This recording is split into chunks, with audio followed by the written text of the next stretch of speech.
Hello, I'm Officer TJ Rodriquez with the Manassas City Police Department. I'm currently assigned in the Community Services section as a Community Vitality Officer.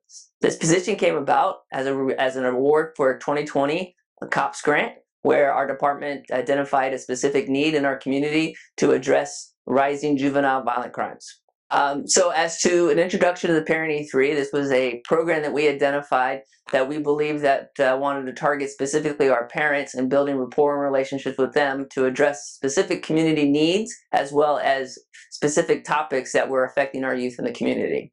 The focus aspect of the program, hence Parent E3, was to engage, educate, and empower our parents. The overall goal was to provide an opportunity for parents to meet with subject matter experts in various topics and areas that could provide parents an opportunity to learn more so that they could go home and have great conversations and help their children address some of the specific topics that they're challenged with.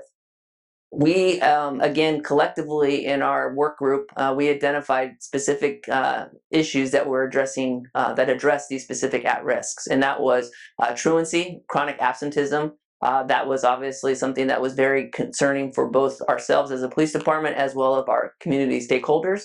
The other areas were specific to substance abuse issues, internet safety, cyberbullying, as well as mental health.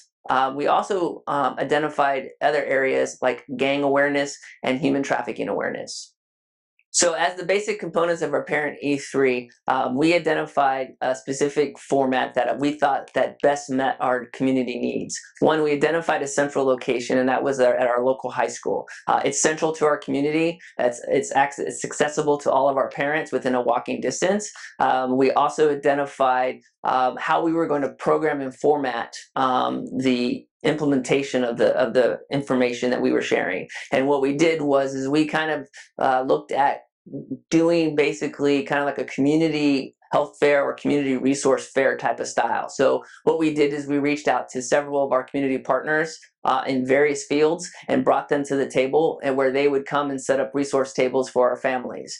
We then we partnered with other community partners that help fund our efforts, specifically with food. We find that food is a driving motivator for families, especially during the dinner time period. And so we were very fortunate that we coordinated with our community services organizations within our city, and were able to identify funding to support that effort. So we would start at 5:30, and we would have from 5:30 to 6 would be basically kind of meet and greet and allow parents to have an opportunity to meet some of our community resources that were in attendance, as well as grab a meal in preparation for the presentation. We would then move into our subject matter expert in the topic of that particular night. And that person would give anywhere from a 30 to 45-minute presentation. We would then have a breakout time where we would allow the parents or guardians to allow the opportunity for them to connect with our resources again if they've not yet had that opportunity, or maybe even follow up with additional conversations based upon some of the things that came up in the presentation.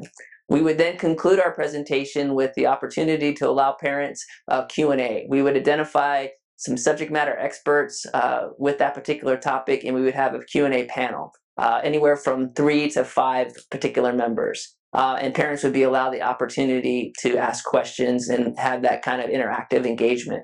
The other unique thing about our Parent E3 program, in comparison to other programs that I've seen in the area and across our nation, is that a lot of times we separate both English and Spanish. The city of Manassas is a very populated Hispanic community. Our schools make up about 70% of Hispanics, which basically is an element of our community. So basically what we did was, rather than hosting 2 events on separate nights, we were very focused in our implementation, where we provided simultaneous translation during the actual presentation. So it was very engaging and very inclusive in the sense that no one was left out.